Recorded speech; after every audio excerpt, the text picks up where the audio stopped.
Hello there and welcome to the Super Eagles Watch podcast powered by Hotsports, the official media partners of the Super Eagles of Nigeria. Victor Godfrey here in the company of Babajide Guerrero, and we are back again as being the hot men. Babajide, how are you doing? I'm alright. I'm doing great. Especially sleeping better, knowing that we now know the four of Nigeria, the semi-finals of the ongoing biggest soccer, fiesta in Africa. So technically, the boys. Yeah. Of yes, Africa. the boys.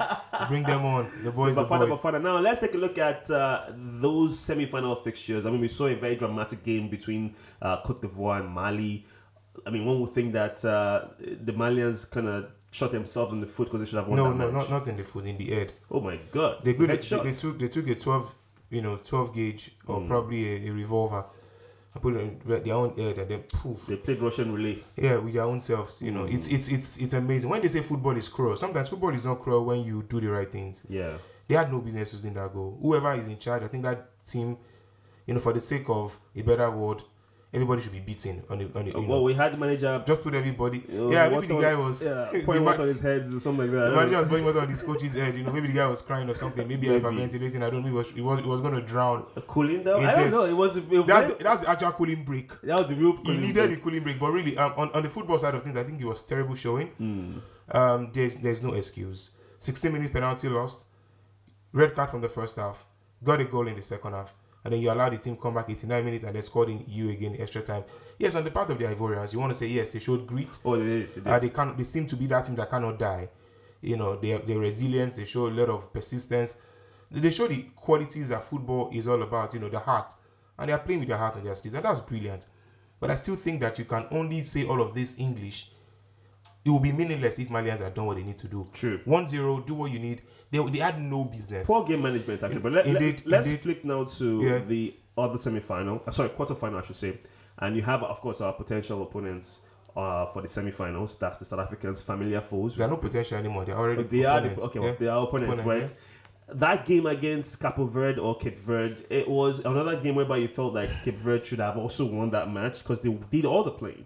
South Africa would be very lucky. They know they are lucky. Well, I mean, you can say there's something about luck in tournament football, but there's a shred of luck in there. They were just hanging it. I just saw two boxers.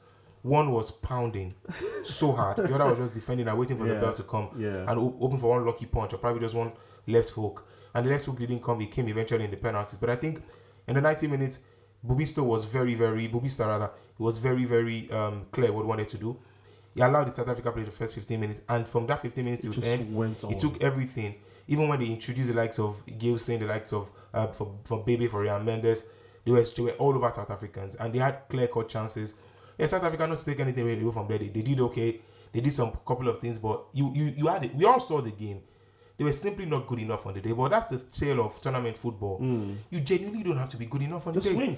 You just have to win. But the goalkeeper, the heroics, making 4 saves. But by the way, let's be honest. Indeed. Not the best penalty shooters we've seen. Indeed. Well, yeah. But you can only... From both sides, actually. The point was 2-1 on penalty. Who missed the penalty? 2-1. That's the lowest I've seen in the penalty, to be honest. I think I've seen 3-1. I think 4-2. But 2-1 is absolutely ridiculous. It shows that the two teams either didn't prepare for penalties or maybe... The goalkeeper was very good. Yeah, he was telepathic. I like the gentleman. He looks smart. I think...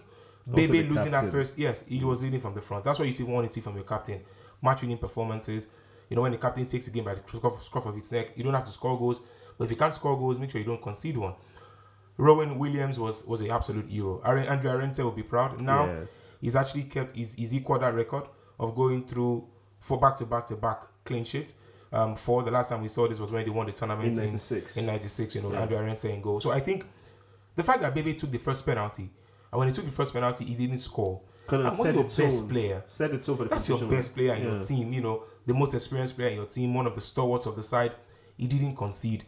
In a way, the next player was also going to follow suit. And then, Ron Williams, being the psychologist that he had a feeling that this guy played the first place. I'm going to go. And he went to the third one. And then guess what? The one they even scored, he went to the same direction. To another position. Yes. Okay, now, so Babajide, let's talk about this. I mean, obviously, we're going to break this down eventually in detail. But your initial thoughts. Super Eagles against familiar foes, Bafana. Someone called it the Amapiano Derby. The truth is, from a football angle, I'd rather play South Africa than play Cabo Verde. Well, maybe I think that view. I think Cape Verde were a grounded side. I think they were slightly unlucky. Sometimes experience tells me, but I think I'll take South Africa all day, every day, and twice on Sundays. And because I don't think they're good enough, I think they're a team that just hanging in there. They can do dangers on set piece. We see Mokoena do stuff. But I also feel that when push comes to shove, South Africa cannot stand the heat that the Super Eagles of Nigeria will bring, because we see it.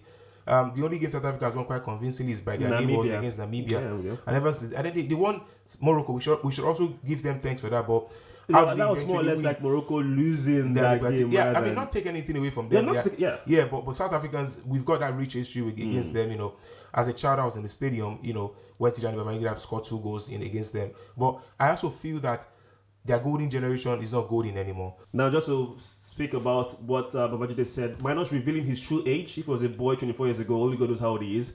I'm a man now. So now, talking about that particular semi-final was in Lagos, of course, in 2000. And a man who was on target was Tijani Babangida. We do have him here from his base in Kaduna to share his thoughts on what promises to be a tantalizing fixture. At that time, playing football, first of all, in Lagos is something else playing for Nigeria, because Lagos is somewhere they don't know about losing, and you had to be at your best, whether you like it or not. You must be at the best, otherwise you know the problem of Lagos. And at that time, at that year, South Africa are leading African football, because Nigeria were suspended for almost four years from CAF for not honoring 1996. Yeah, so we were suspended, and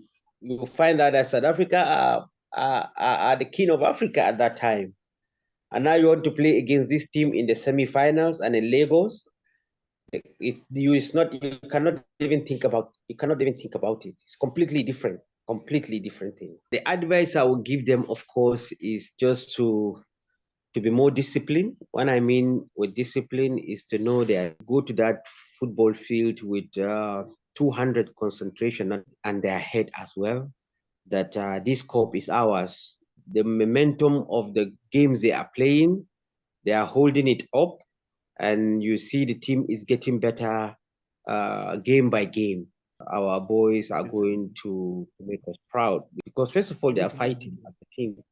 Without the ball, you see the way they fight. So I believe that this time around it will be different. I see the Super Eagles winning this cup, because the boys already have it in their head.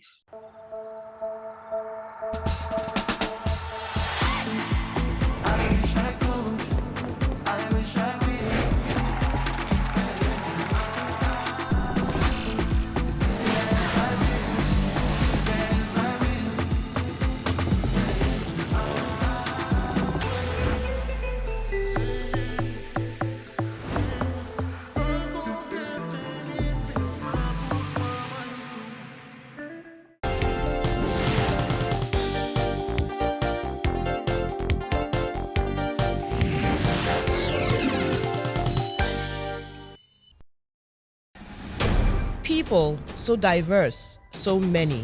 200 million people with beautiful languages. Nigerians are so diverse. Then we start to show our true selves. Football is one of the things that unites us as a country. There's just something about that soft, round leather ball that makes Nigerians speak. Whether you're watching at a viewing center, playing on an AstroTurf, setting up a monkey post on Saturday morning, or you're listening over the radio, Football lives in all of us. And when it comes to international stage, we all get behind our national team. Because in that moment, at that time, we all have one voice. All 200 million of us have one thing in common. All we are saying, give us one goal. It's that time again. Let's support our Super Eagles and cheer them on to victory. Because this is Nigeria, where football lives.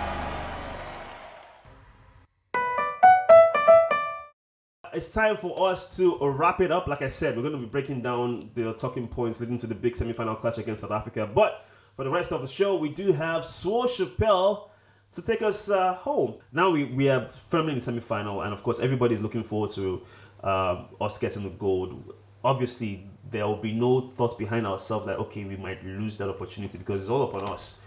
how should we approach this, especially in the team, the camp right now? How should they approach the next game in the semi-finals? Like, what's the approach for that? Because we can't drop the ball now. We can't get another bronze medal. We're tired of bronze medals. We don't want that. Let me stroll into this because the kind of teams that we get to face in the semi-final are teams that, they are set-piece specialists.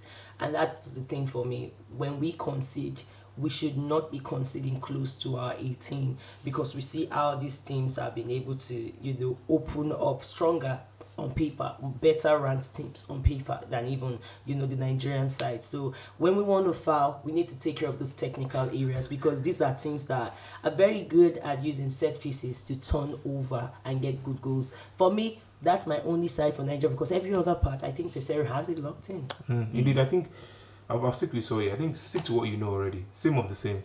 It's been working. 7 games of excellence. We've prosecuted 5. 1 more before the final. Make sure the boys get enough rest. Make sure that Pesero sticks to his word, which is, I genuinely don't care how these boys play. So far, they win. And above all, keep that level of determination and team spirit. Everybody playing for each other. Nobody is bigger than the team. The team comes first. And together, everybody achieves more. Go, Super Eagles, go. Let's go. Talking about Pesero, I think we need to make an appeal for him to get a better belt because he's always talking in the show every time. Like, why can't you just let it just stay? Like, the time, like, before, what I noticed? Man, you just explain. Very, very quickly. Wait now. This is the last part. Wait now. Not the rush woman. Ooh. See, make I tell you. That guy, for the beginning part of the tournament, he did let number 2, they stroll the come. But as the tournament called him mature, that guy made sure say cack for back. So now only person they stroll for touchline. Because anybody, you will never share your glory with anybody. I love it. Almighty Pesero, that is your name. That's your name. Let's, of course, open this up to you on social media, X, Facebook, Instagram, and of course, YouTube. Tag us with all your pictures, your posts, your videos, and of course your comments. As always, it's time for me to read out the comments we have on social media. Babajide is not nervous right now because he hasn't said anything yet. All right, now we're going to start off with Destiny Mel 7839, and Destiny says Ninja all the way with about 5 Nigerian flags. That's how you do it, brother. The Super Eagles are in the semi-finals. We are excited, looking forward to that big clash. But in the meantime, I'd love to say a very big thank you to the hot man and woman equal hotness, Babajide Guerrero, and of course Swash Chappelle. Thank you guys so much for being a part of the Super Eagles Watch podcast on today's episode. Until next time, be good, be safe. The name is Victor Godfrey. It is bye from us, and of course bye for now.